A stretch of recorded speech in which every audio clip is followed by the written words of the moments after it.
Everything I wanted to go over today is about object semantics, which is just how we work with objects and values in C++. So first is const-qualification. I went over this very briefly earlier in the previous session, but the gist of it is when you're declaring a variable,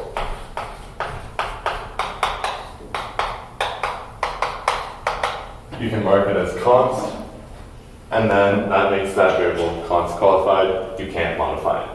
Make sense? The const is actually part of the type itself. So the type of this variable is now constant.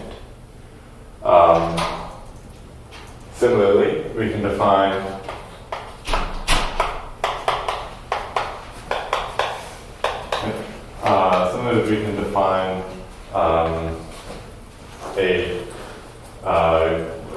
this would be read as a pointer to a constant. So this, you can take the value of x, say, and store it in y, or the address of x and store it in y. If you want, so this is a pointer to a constant, but so y can be modified, but the value it points to cannot. If you wanted a pointer that cannot be modified, you would have int that's how you do it. So the const is next to the star that represents the fact that it's a pointer. If you wanted, now in this case though, you wouldn't be able to modify the value of the pointer, but you would be able to modify what it points to. If you wanted to not be able to modify either, you'd have that. Make sense?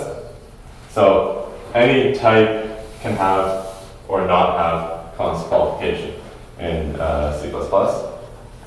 Now, in terms of const pointers, if we had make x non-const, this is still valid. You can implicitly convert a pointer to an int to a pointer to a constant, and same for any other type. Yeah, so you can add const qualification when you're working with assigning pointers, but you can't remove it. So if I did int pointer z equals y, that would not be valid, because y is a pointer to a constant. I can't just implicitly treat that as a pointer to an int, because that would allow me to modify the const value that it points to. In this case, the value that it points to is actually modifiable, but that may not be the case in other scenarios. One very common example that crops up is when we're talking about string literals. So what is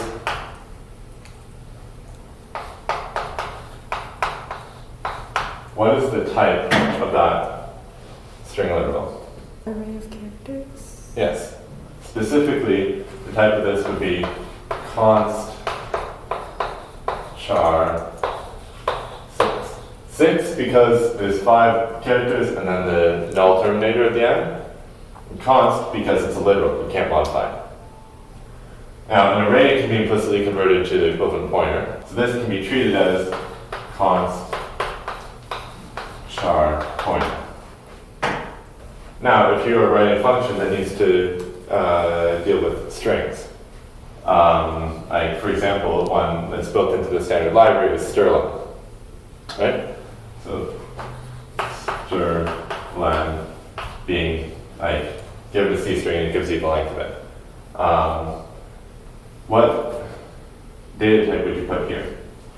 Depends on, does your function need to modify the string or not? If it does need to modify the string, then you have to put char pointer, let's call it str, and so then you'd be able to read the contents of str and also modify the characters in it. However, if you don't need to modify the characters in it, then you want to put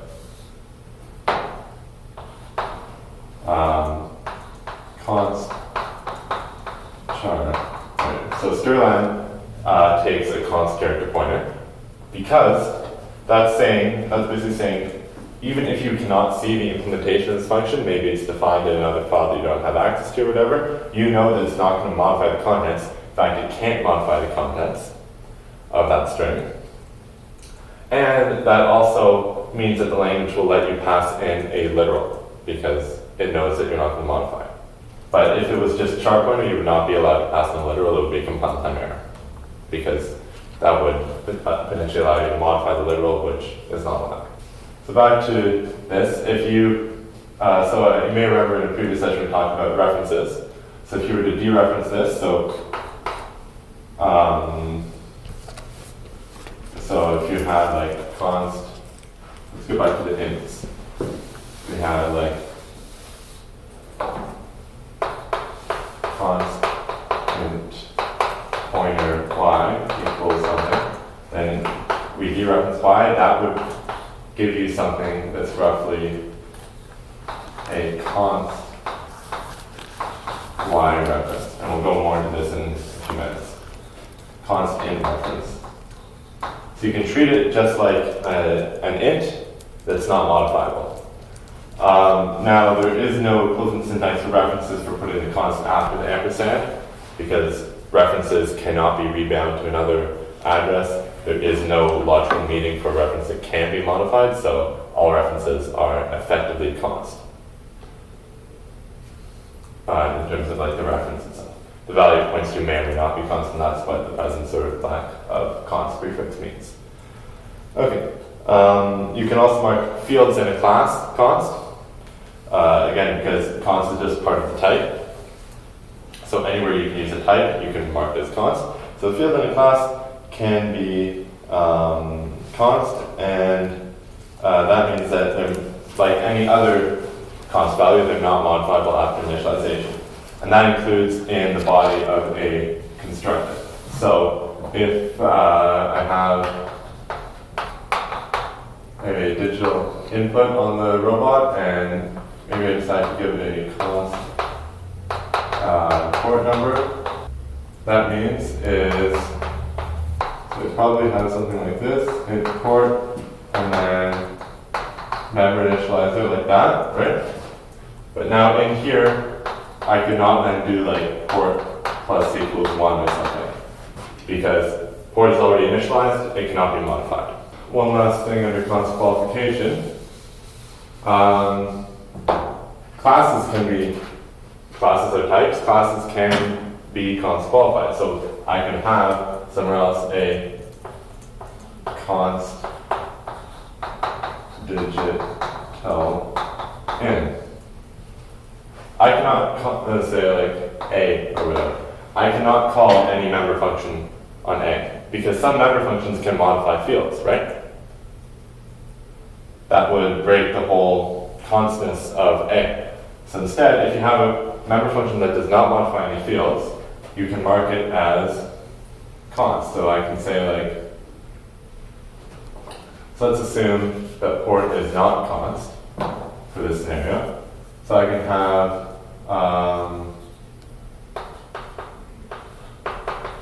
say void update. I put const after the parameter list. Now update can do whatever it wants. It can read port, but as far as update is concerned, port effectively has a type const in, because it only is working on a const copy of digital in. And you can call update on a non-const version of digital in, because again, you can treat things that are non-constant as if they are constant, but you cannot at all modify port inside here. And similarly, if update was not const, then you could not call update on a, because a is const. So now, getting even more into the nitty-gritty of how C++ works with something called value categories. So first, I want to go over in more detail the concept of an expression.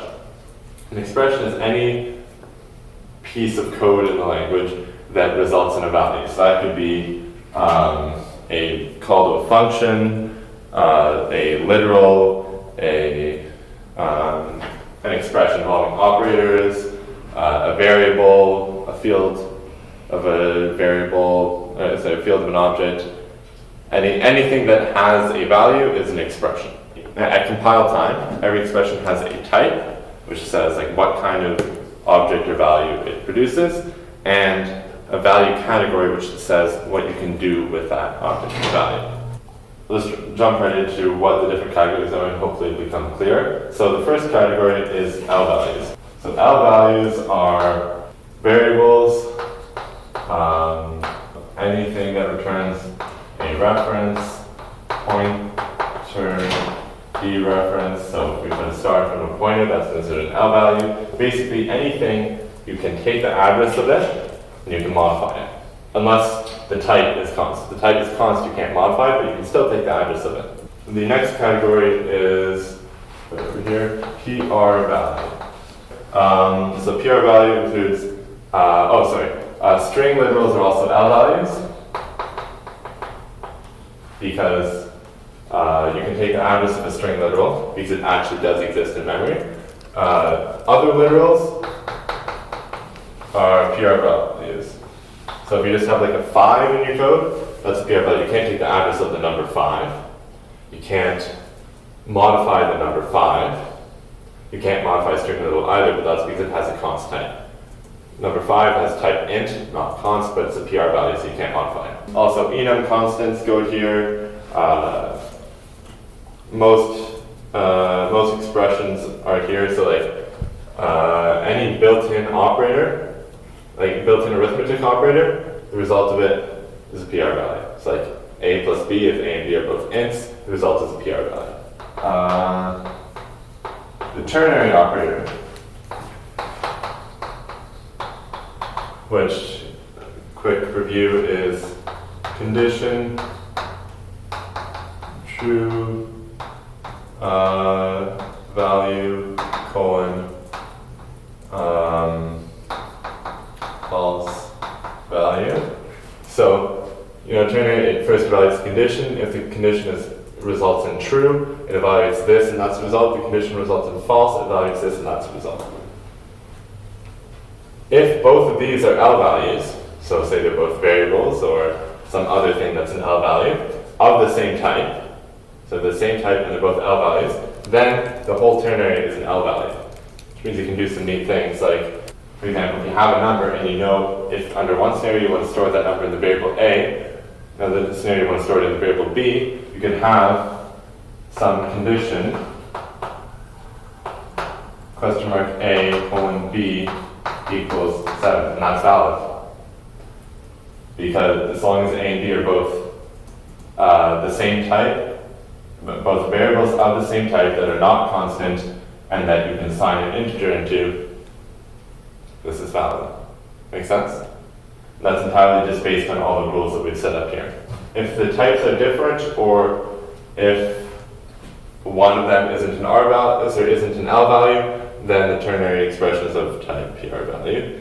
There's one more core type of value category, and that's an X value, which is sort of in between. So that includes temporaries and fields of PR value objects. So if you have a PR, like a class type, and it's PR value, you do like dot X, and X is a field in it, and then X is of type X value, or say X has a value category, like A dot X would have a value category X value. Those are the two main things. Okay.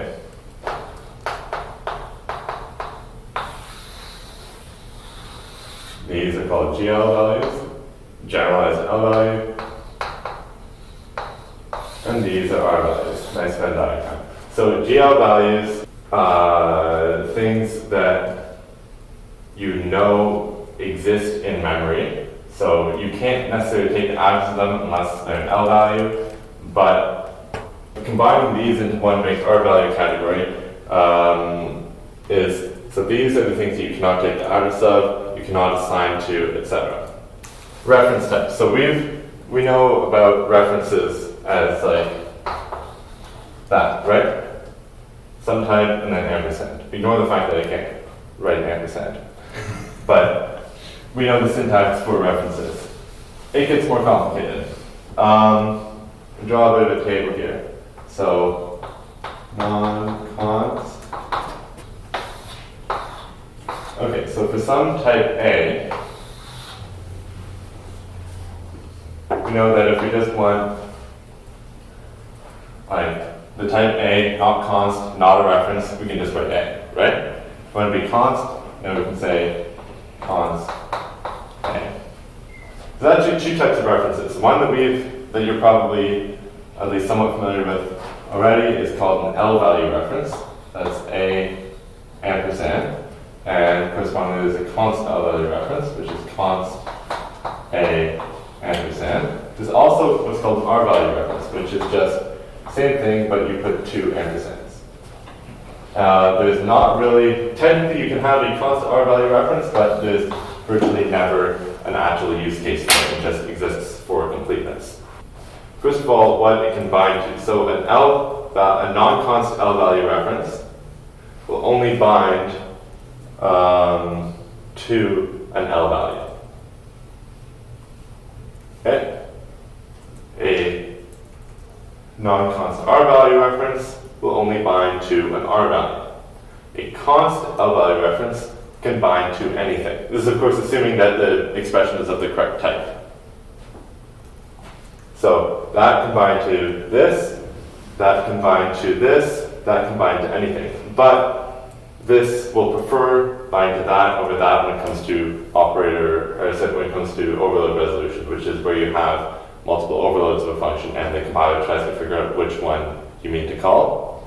So if you have a function, say if you have foo that takes const int ampersand, so a const L value reference to an integer, and another foo that takes a non-const R value reference to an integer, if you pass in a variable, it'll pick the first one. If you pass in just number 5, it'll pick the second one. Because 5 is a PR value, so it's an R value, so it prefers that over that, even though it can be bound to that. The type of a variable that has a reference type, the type of that variable as an expression is just, in all these cases, A or const A. When we're talking about the type of an expression, the type of an expression is never a reference type. It's always the underlying type. So that means, interestingly enough, that if you have R value reference to int, that's valid. 7 is a literal, so it's a PR value, so it's an R value, so we can bind an R value reference to it. X, if we use it in an expression, has type int, and it is an L value. Even though that's an R value reference, X is a variable, therefore it is an L value. Therefore we can modify X, we can take the address of X, etc.